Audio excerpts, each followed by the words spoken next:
Hello and welcome to this video tutorial for Crazy Talk Animator 2 on how to do basic movements and how to adjust the camera settings and camera movements in your projects. So the first thing we need to do is make sure that we have a project. So here's my project with my forest and my characters, which are already animated. Okay, so if I would like to move around in my scene, we go to the top toolbar here and you'll see that we have camera zoom, we have camera pan, camera rotate, then we have home and 3D viewer. On the left side you'll also notice the camera record mode. So if you are first creating your scene and you're creating your character animations and your prop animations, you want to make sure that you're first in the preview mode and not in the camera record mode. So what's the difference? So for example, if I switch this on, you will immediately notice two things. You'll notice that there's a red button here in the camera icon. We also have record here. There's another thing. You see that the safe area frame color changed. This is now in red, which is letting you know that you're now recording any movement you do to the camera. So we're not going to do anything right now. We're going to go back to preview. I'm going to click on that and you'll see this changes to a little eye icon. So it's okay now to move things around. You won't set in any camera movements just yet. So the first one here is camera zoom.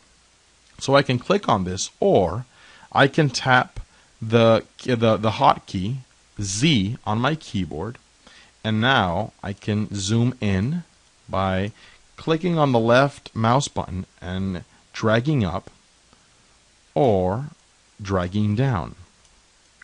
I can also use the scroll wheel mouse button. I can scroll up and I can scroll down. Now there's another little trick I'd like to show you. That this little tip is often used in other of the Reallusion software that we have. If you are zooming in and out with the scroll wheel button, you might want to hold the shift key on your keyboard, and this will magnify that effect. Okay, I think it's by 10x. So if I let that go and I zoom out, this is the speed. Okay, and if I hold shift, this is the speed. Okay, so it really comes in handy for when you're moving very quickly and you want to zoom in and out. Now the other movement is for panning, camera pan. This is very simple. I can move to the left, to the right, to the left of my project. I can move down or up. Okay, so let me adjust it right there. And then we have camera rotate. This is very handy for when you want to create a scene where you have your characters falling off the stage, or when you're creating a project that's in the first person perspective of a character. So this option comes in. It's very handy for these types of projects. Okay, so then we have home. Here we have reset, focus object, and focus all. If I click on reset, this will take me to the middle of that project, which in this case is this area here. Okay, if I go to focus all, this will take me all the way out where I can see the entire stage inside Crazy Talk Animator 2. And we also have focus object, but notice that it's grayed out. This is because we haven't selected any particular object. So for example, if I double click on Emma here, now I have her selected, and I go on focus object, this will focus on sweet and lovely Emma right there. Okay, great. So the next part I'd like to show you is the 3D viewer. So in Crazy Talk Animator, even though it's a 2D animation tool, you actually work in a 3D environment because it has a 3D engine. So if I go into 3D viewer, you'll see that everything is arranged in layers. Okay, and the distance between each object is what gives that 3D perspective, that 3D effect inside the projects. Okay, and I can rearrange them if I'd like to. So for example, if I grab onto this rock, okay, hold up, let me zoom in a bit. Zoom, not grab. Okay, hold up. Let me turn this off. Select outside. Zoom back in. Okay, here we go. So I'm going to move to the side. If I grab this rock, you see that the gizmo turns up, the X, Y, and the Z gizmo. So the Z gizmo has a blue arrow, so I can drag this and move it forward. Or I can move it towards the background and hide it in the bushes. Okay, now there's two ways to do this. I can do it here with my mouse. Or if I turn off the 3D viewer and I zoom in, let me select that rock again. You'll see that at the bottom there's a little icon, and if I hover my mouse over it, my mouse cursor changes. So now if I click and drag downwards, I will move that rock towards the foreground, or I can push it back towards the background. So I can do it either way. Preferably, I prefer to use the 3D viewer. That way I can adjust that distance. Okay, I don't want that rock to be between Saul and Emma. I want it to be between the campfire, and them. Okay? And if I click outside, I stop selecting it. Also, for those of you who like to play with values, I can use the upper toolbar here, the upper tool set, with the values for the Z-axis, for example. So if I move the rock forward, you can see that the value changes. Or I can move this backwards. Okay? Or I can simply drop in a value, and that'll work just like that. Now, another cool thing with Crazy Talk Animator 2, actually one of the new features, is that now I could play my project while in the 3D viewer. Okay? And you can see them moving about. I can spacebar, and I can have them move around. Now, this is especially useful for when I have complicated projects with a lot of camera movements. So let me open a new project here, a very lovely project, a default project that comes with Crazy Talk Animator 2. Now, this project looks a bit complex. It has camera movements, it has prop movements, and you'll see what I mean. Let me play this back here. You see that looks like they're turning around and dancing. Now, this is a lovely project which I love to watch every time. But it's actually a very simple project to do. This is nothing more than camera movements and prop and layer movements. So if I go into the 3D viewer, okay, and I pick a nice angle, let me zoom out, and I play this back, you can now see what is really happening behind the scenes.